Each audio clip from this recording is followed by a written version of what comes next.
Hello friends. तो आइए अब सपोर्ट और रेजिस्टेंस को हम चार्ट पे समझ लेते हैं। ये जेबी केमिकल्स एंड फार्मास्यूटिकल्स का 1 साल का चार्ट है। ठीक है, इसे मिनिमाइज यहाँ करते हैं। ये देखिए, इस लेवल पे ध्यान दीजिए। मैं एक हॉरिजॉन्टल लाइन बना देता हूँ। ये देखिए, ये लेवल, इस लेवल पे थोड़ा ध्यान दीजिए। ये स्टॉक यहाँ से चलते हुए आया, इस लेवल पे जाके वो थोड़ा सा नीचे गिरा, फिर से जिसने ट्राई किया ऊपर जाने का, फिर से वहां से वो नीचे गिर गया। तो ये एक प्रॉपर रेजिस्टेंस हो गया। इस पे 2 टच हुए हैं। फिर नीचे गिरने के बाद स्टॉक ने फिर से ऊपर आने का कोशिश किया, लेकिन फिर से एक बार इसी लेवल पे, ये 415 का लेवल यहाँ पे दिख रहा है, उस लेवल पे आकर टकरा के वो स्टॉक फिर से नीचे की तरफ आ गया। तो ये proper 3 touch of A resistance हो गया। यानी इस रेजिस्टेंस पे 3 बार टच हो चुका है। चौथी बार भी वो गया, लेकिन फिर वहीं रुक गया और एकदम साइड में जाने लगा। तो ये 4 रेजिस्टेंस आप देख रहे हैं। उसके बाद इसने इस रेजिस्टेंस को यहाँ ब्रेकआउट किया। ये कैंडल आप देख रहे हैं, ये वाला कैंडल, ये कैंडल, ये वाला। देखिए, इसने इसको रेजिस्टेंस को ब्रेकआउट किया और फिर वो स्टॉक यहां से देखिए किस तरीके से ऊपर की तरफ चला गया। तो ये प्रॉपर रेजिस्टेंस ब्रेकआउट है। ऐसा ही सेम रेजिस्टेंस हमको कहां देखने को मिल रहा है, हम एक बार इसी चार्ट पे देख लेते हैं। यहां देखिए, ये मैंने एक बना दिया है सेकंड। यहां पे फर्स्ट आप देखिए, पहला टच यहां आया और वो टकरा के नीचे की तरफ गिरा। फिर से सेकंड यहां पे आया वो, और फिर से टकरा के वहां नीचे की तरफ गिर गया। फिर उसने ऊपर आने का कोशिश किया, ये लगभग इसके पास में ही है। ये टच, ये देखिए, थर्ड टच लगभग पास में। वहां से वो फिर से नीचे की तरफ चला गया। यानी इस लेवल पे 3 बार रेजिस्टेंस आ गया उसे। चौथी बार उसने इस लेवल को ब्रेकआउट किया, ये ब्रेकआउट कैंडल है, और फिर वहां से वो फिर से ऊपर की तरफ चला गया, ये ब्रेकआउट करने पे। तो क्लियर हो गया सपोर्ट एंड रेजिस्टेंस किस तरीके से काम करता है शेयर के अंदर।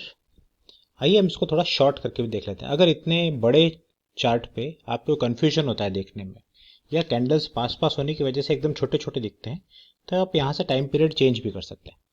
1 साल की जगह अब इसको हम 4 मंथ्स कर देते हैं। तो देखिए, थोड़ा सा क्लियर दिखता है यहाँ पे, राइट। लेकिन सपोर्ट एंड रेजिस्टेंस समझना यहाँ पे इतना ईजी नहीं रहेगा, तो थोड़ा और बढ़ा देते हैं, इसे 6 महीने का कर देते हैं, 6 मंथ्स। आइए अब देखते हैं। यस, ये देखिए यहाँ पे क्लियर है। एक हॉरिजॉन्टल लाइन बनाते हैं। ये यहाँ देखिए, ये चढ़ता हुआ स्टॉक, यहाँ पे रेजिस्टेंस उसे आया, वहां से वो नीचे की तरफ गिर गया, फर्स्ट रेजिस्टेंस। सेकंड बार वो फिर से ऊपर गया, फिर से उसे रेजिस्टेंस आया, फिर से वो टकरा के नीचे की तरफ चला गया, थर्ड रेजिस्टेंस। और चौथी बार इसने इस रेजिस्टेंस को यहां पे ब्रेकआउट कर दिया। ये ब्रेकआउट पॉइंट, ये है, ये ब्रेकआउट पॉइंट है। तो ब्रेकआउट करने के बाद फिर वो स्टॉक ऊपर की तरफ ही चला गया। तो रेजिस्टेंस एक बार ब्रेकआउट हो जाता है तो फिर वो शेयर ऊपर जाने के चांसेस उसके बढ़ जाते हैं। हर बार जाएगा ऐसा ही नहीं है, लेकिन चांसेस काफी ज्यादा बढ़ जाते हैं। ओके, तो ये रेजिस्टेंस और ब्रेकआउट हमने चार्ट में देख लिया। आप इसको इसी तरीके से याद रखेंगे। 1 और 2 पॉइंट जब मिलते हैं तो उसे उतना वैलिड नहीं कहा जाता है जितना कि 3 पॉइंट रेजिस्टेंस होता है। यानी एक ही रेजिस्टेंस पॉइंट पे स्टॉक 3 बार आकर टकरा के नीचे चला जाए और चौथी बार उसको ब्रेक करे, तो वो एकदम प्रॉपर, आप इसे वैलिड पॉइंट कह सकते हैं। बहुत से एक्सेप्शंस भी मिलते हैं उसके अंदर। कभी कभार एक बार में ही ब्रेक हो जाता है, कभी कभार 2 टच के बाद में तीसरी बार ब्रेक हो जाता है। बहुत से एक्सेप्शंस देखेंगे, लेकिन 3 टच अगर आप देखते हैं तो वो बहुत स्ट्रॉन्ग रेजिस्टेंस माना जाता है। और चौथे टच में जब वो उसको ब्रेक करके बाहर की तरफ निकलता है या ऊपर की तरफ निकलता है, तो फिर उसके ऊपर जाने के चांसेस काफी ज्यादा बढ़ जाते हैं।